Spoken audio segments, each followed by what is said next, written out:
for the evening, Mark Smith, and he will be evaluated by Christine Tomaides. What's the title?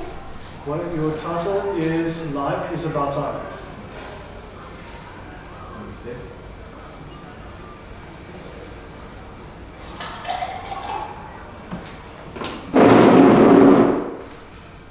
Mark is also doing a speech with the second project, which is writing a speech with a purpose. The purpose of the project is to learn and review basic methods for writing a speech with a defined purpose and to present a well-organized speech on any topic. As his title alludes, life is about timing. His purpose statement is to make the audience aware of the timing of life and the different seasons that require attention while keeping an eye on upcoming seasons. Thank you, And he has 5 to 7 minutes. Thank you, Christine. So, ladies and gentlemen, Mark Smith with Life is About Timing. Life is About Timing. Mark Smith.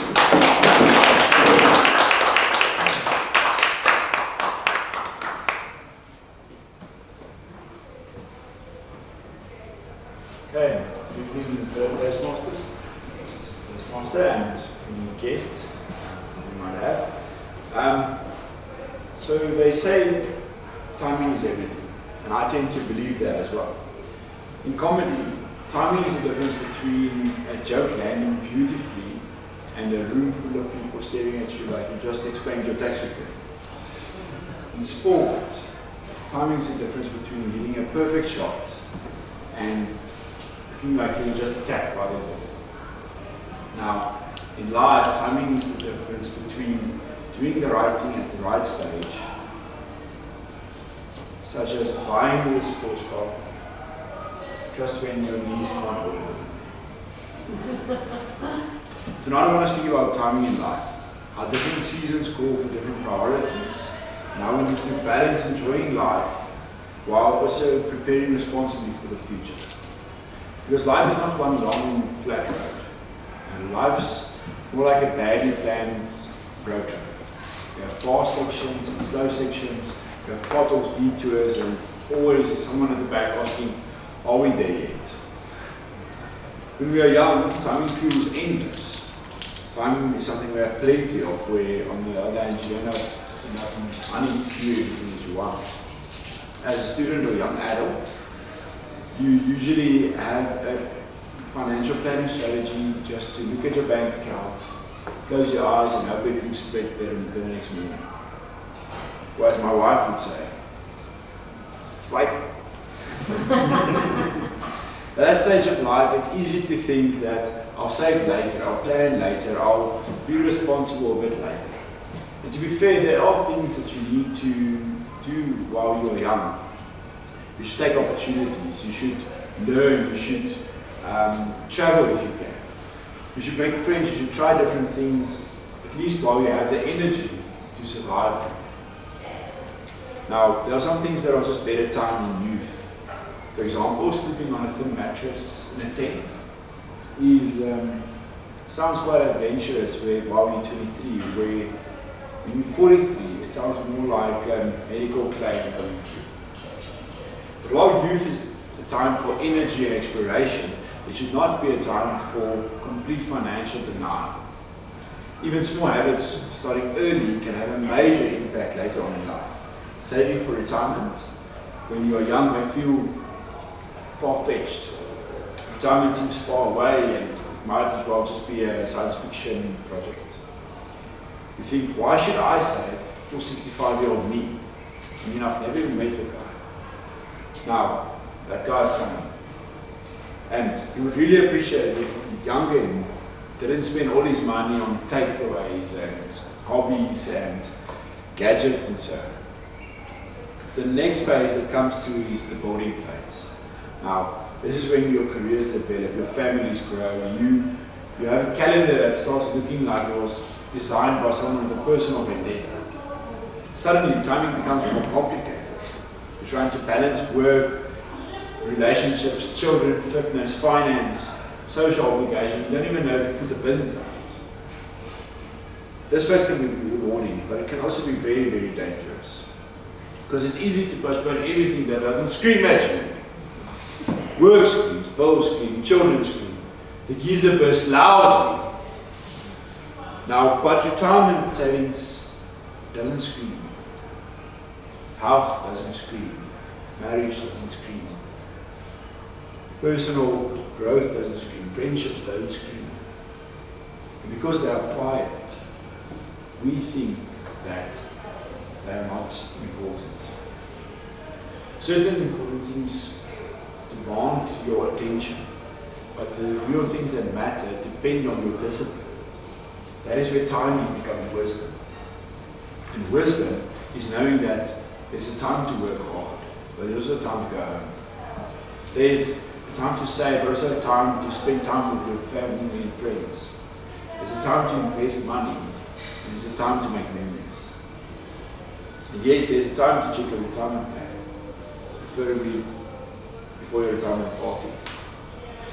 One of the great challenges that we often get is that we get the timing wrong. When we are young, we have time and energy, and we don't have a lot of money. When we're older, we have the money. We don't have time, we don't have energy. And then somewhere in the middle, we have neither time or energy. And all your money is going to home loans and school fees, insurance, and woolies. So the question becomes, how do we live wisely in each phase? I think there's 3 simple principles.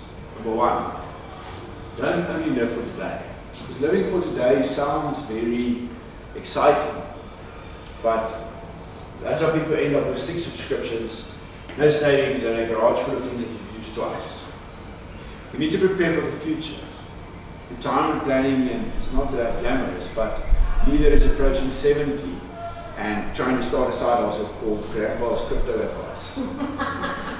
The saving, investing, and planning doesn't make us boring. It just shows that we have respect for our future selves.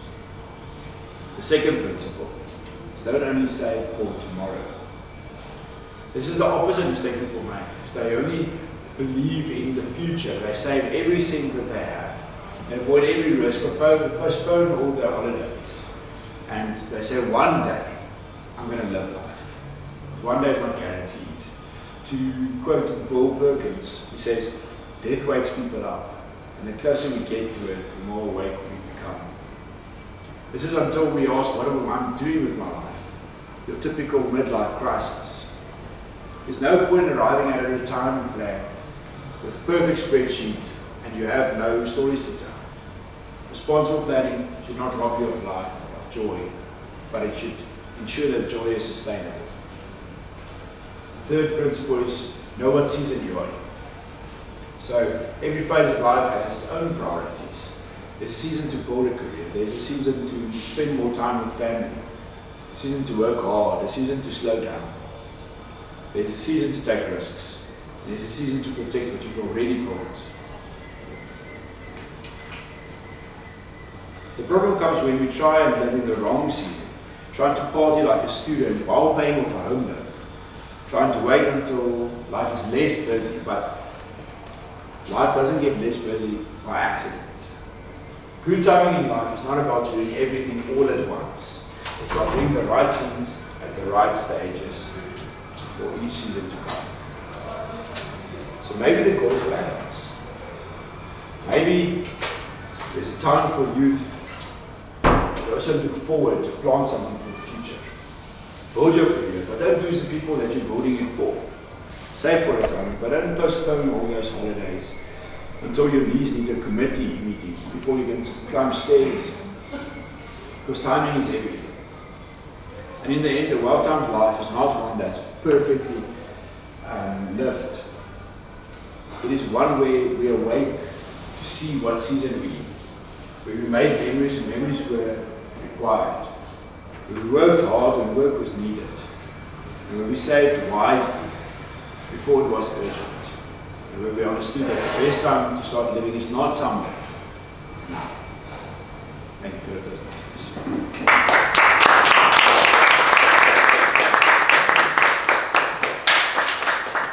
Thank you, Mark. That's very awesome.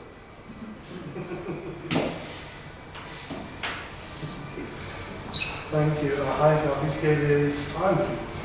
Mark made use of his time in the front. It was 8 minutes 20.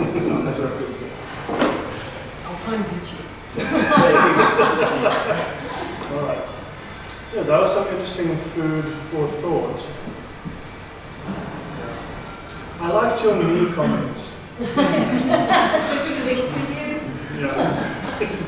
No, when I was 20, before I was even 21, I was still very active. I played rugby and hockey, did Brazilian Jiu-Jitsu, all of that. So one day I was just walking in my apartment and my right leg just gave in underneath. Then a few days later, I think I still had to write an exam. I was like, really? But that's, I think, I was still living in Cape Town, so I came up here for the holidays. And then the doctor removed 80% of my right knee cartilage. Yeah. And just no indication whatsoever. I was like, really? My pizza's going to be so cold.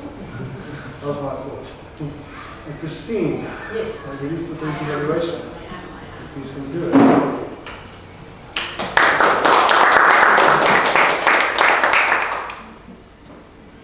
I always enjoy the first few speeches that people do because it gives you different insight. For the more seasoned speaker, often we follow a similar track. So it's always nice to get new energy in, new insights to how you write a speech with a purpose. You opened up really well with anecdotes and great points to illustrate. You had the beginning, the middle, the ending, so you definitely met all the objectives 100%. I loved your stories, the golf, the timing, the sports car, all the examples to reinforce your purpose. And in so saying, I do think storytelling is one of your strong points. So I think you should, we all have different strengths when we start. And yours is definitely storytelling. And I can see that by the way that you intersperse the stories within your speeches. So well done on that. You even use your vocal variety, which is excellent. The geezer burst. You see, so you used the examples that you had and you used your vocal variety at the same time. So that's also a tip for the new people as well. So well done on that.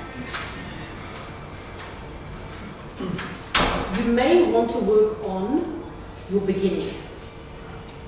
Okay, you sort of came up here a little bit apologetically and you didn't start off strong. Okay, you gained momentum, which was great, but I think usually what we say is as a benchmark, your introduction should be about 10% of your total time and your closing about 10%. So you can memorize your beginning and you can memorize your ending.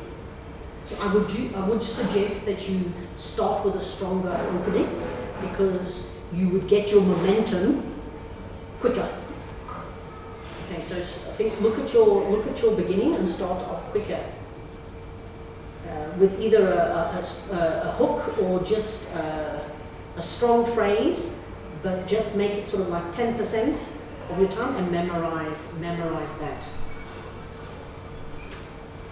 It's obvious that you actually are a confident speaker once you get your momentum, and the fact that you stood here and not behind the lectern, and it's your second speech, well done on that. So that shows that you are a confident speaker. You must just, get the momentum going. You did use your notes, but I think if I can challenge you to limit your notes to maybe one card, if you memorize your beginning and your end, use keywords and discuss ideas. Okay. I do think what will help you, I loved your stories and your anecdotes. So I love those. The problem comes in when you're a new speaker to remember all of those. So if you have less little stories and less little anecdotes, and maybe one strong central thing, it'll be easier for you to remember. Because when we read, we don't flow as you know, as easily as if we remember them. So I think if you shorten your stories and have less and a bit longer stories, it will help you remember them easier and you'll gain more momentum. So that's what I would challenge you on. But as I say, I think your storytelling is excellent. Your humor in between as well. Well done on that. So those are your natural talents. So I would suggest that you focus on those because those are your strongest. Okay, but really well done. Thanks. Okay.